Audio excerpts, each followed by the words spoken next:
African economic zones are facing an uncertain period as COVID-19 disturbed their activities and hindered their operation due to lockdown restrictions.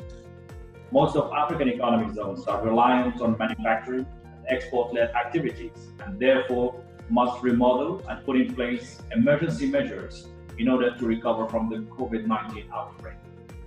This crisis may also be an opportunity to reconsider regional value chains and industrial integration, involving economic zones as a driver to implement new innovative policies.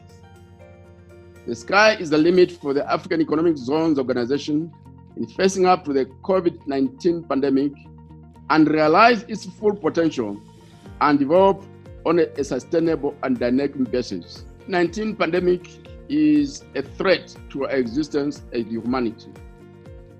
But the blinding flash of the obvious is that within this major challenge lie immense opportunities to recover, become strong, and become more resilient. Economic zones can use this opportunity offered by the African Continental Free Trade Area to trigger economic policy reforms focused on accelerated diversification at the production and export levels. You are the agents that can accelerate intra-African trade in value-added products, including personal protective equipment and other medical supplies. That in the face of a threat, all of us that work on the continent, live on the continent, and care about the continent have a responsibility to look forward and to seize opportunities where they exist, on the policy front, in practical matters, and across the range of issues that managers of economic zones face every single day.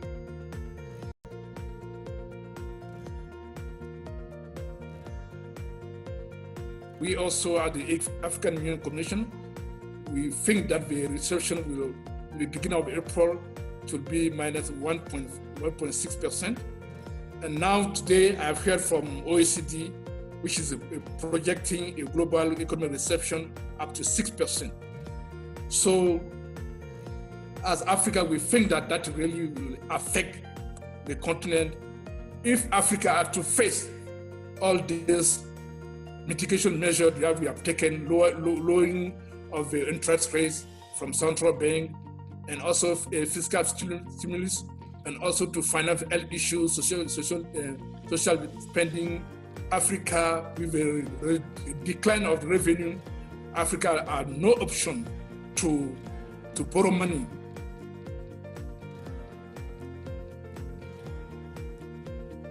All reads here, right? Regionalism, resiliency, investment, reshoring. Now, these have some important policy implications. They have important policy implications for, capturing some of that resilience-seeking investment is not going to be easy, right? These are the types of investments that will take, and here we have to really take an industry-specific perspective. It's not. Then the last one I mentioned, reshoring. What's the reaction there? I mean, the closest we can get to turning that into something good for us, good for Africa, would be nearshoring.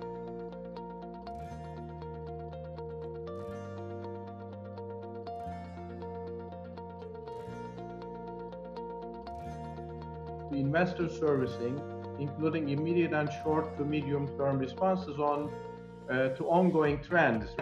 With AEZOs or industrial infrastructure, we have actually a very interesting space where we operate between economy-wide reforms and approaches, firm-level microeconomic approaches. It's a mezzo space. So this actually provides an opportunity to provide a catalyst environment, look at global trends, and bring that together with country strengths to see how we can actually energize the strengths of the countries to attract a type of investment that is sustainable and long-term in that country.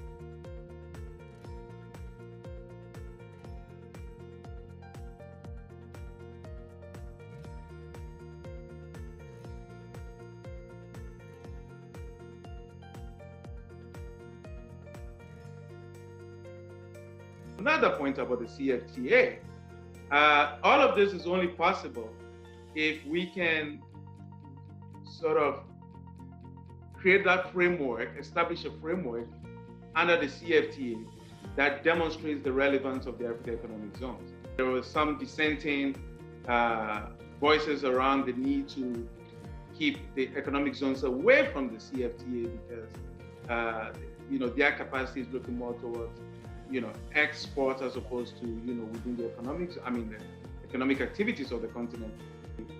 Push that we can bring the subject of having the economic zones framework become part of the deliverables, for the CFTA, so that in the redesign of these policies, we see the need to keep the economic zones really, really key, a key pillar. The matter of public health, I think that the AU is already coming up with, and AfroChampions has been actively working with them on what we're calling the open, the free trade corridors, as well as the public health corridors.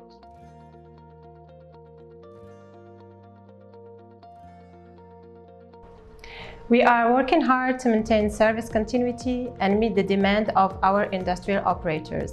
The Tanger Med Zone Business Continuity Plan consists on a series of health security measures, preserving safety of the employees, in addition to dedicated support to the companies located in our zones. We are highly involved within the African Economic Zones Organization, and we will be pleased to share our experience with our African partners.